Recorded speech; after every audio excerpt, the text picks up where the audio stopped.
cracking, everybody? Welcome to Boo TV. While you're here, do me a big favor and like, comment, subscribe, hit the bell so you stay notified whenever we upload a new video. Thank you for stopping in. I appreciate you for watching. Thanks for the support, and let's get into the topic for today. Laker fans are excited with the emergence of the young center Thomas Bryant that the Lakers have acquired this season. As many of you know by now, Thomas Bryant just put up a massive game, 29 points, 14 rebounds, 1 block shot, 1 steal. Really helped catapult the Lakers into a victory along with Russell Westbrook and LeBron James.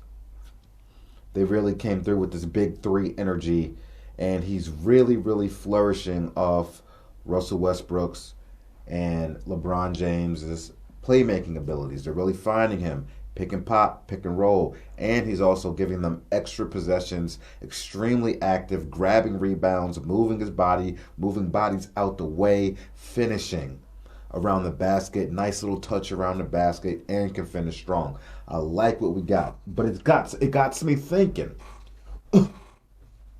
What happens when Anthony Davis comes back, right? And what we could have here in Los Angeles, in LA, is the second coming or a similar version of what we had with Andrew Bynum and Pau Gasol. All right? It is looking like we can do something like that. Now, we all know Anthony Davis prefers to play power forward over center. But when Anthony Davis really went on that streak, that tear that he went on before he got hurt, he finally, reluctantly, was playing center more and dominating in that center position. So if he comes back, you can put Anthony Davis back at center, keep him unlocked there. We've unlocked something. Keep him there and keep him close to the basket. I hate when Anthony Davis sits there and shoots a bunch of jump shots. But you can keep him in the paint and then have Bryant coming off the bench to replace Anthony Davis. You could run that way. Or if you want to do the Andrew Bynum Pau Gasol thing, you can start Bryant at center and then start Anthony Davis at power forward. But realistically, however you start the game, once the game starts, you can mix and match the players however you want to, depending on what you need at the time, what kind of lineup you want out there. Right?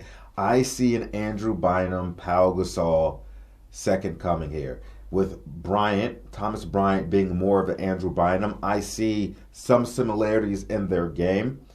Nice touch around the basket. I think Andrew Bynum had better footwork. Andrew Bynum had great footwork, actually. Extremely talented around the basket. More so than Bryant is, but Bryant has more athleticism and doesn't seem to be injury prone like Andrew Bynum was.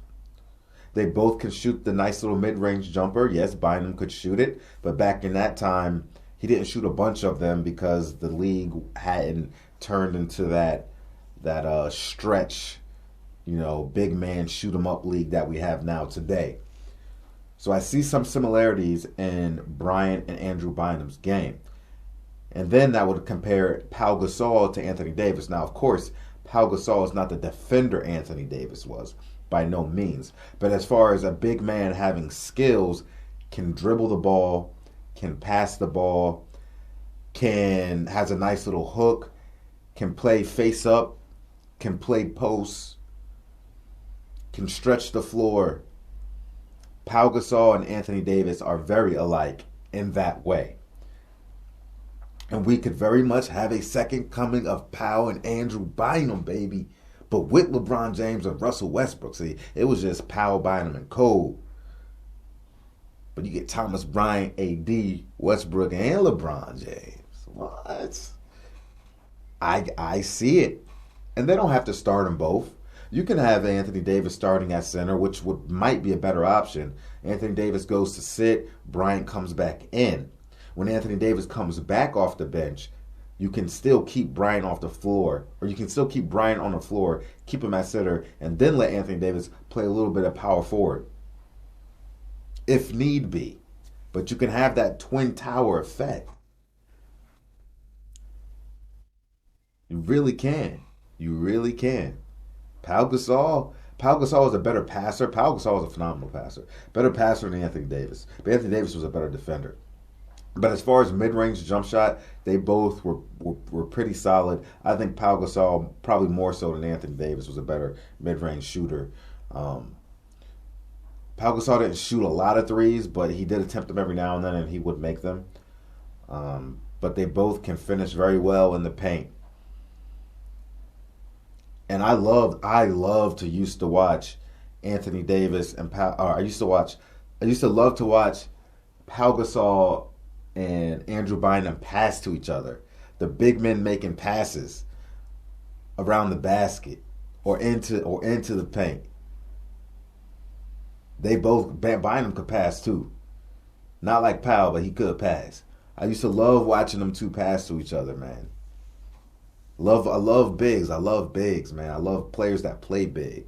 I love post play. And I'm excited thinking that we could have some type of similar dynamic with Bryant and Anthony Davis on the floor at the same time. Bear in mind, the league has changed a lot since then. Back then, post play was prominent, especially under Phil Jackson in a triangle offense.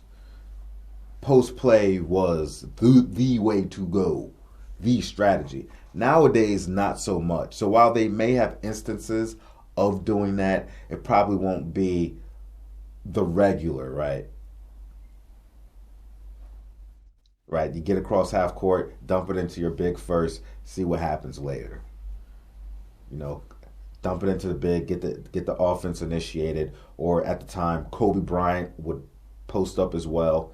He would basically be in that position for small forward or power forward because of where Kobe Bryant liked to operate on the block. You could initiate it that way. Or Kobe would dump in to one of the other bigs and they dump back out or pass the ball around triangle style. I see so much potential moving forward once Anthony Davis gets back. And I think Thomas Bryant will also help limit Anthony Davis's minutes, especially after coming back from the injury, to keep his body more fresh and rejuvenated as we march towards the playoffs starting. And the Lakers are just outside that play-in bubble. And I feel like with the momentum that they have, and it seems like they're starting to figure things out a little bit, as a unit, I think they will make a push into that play-in.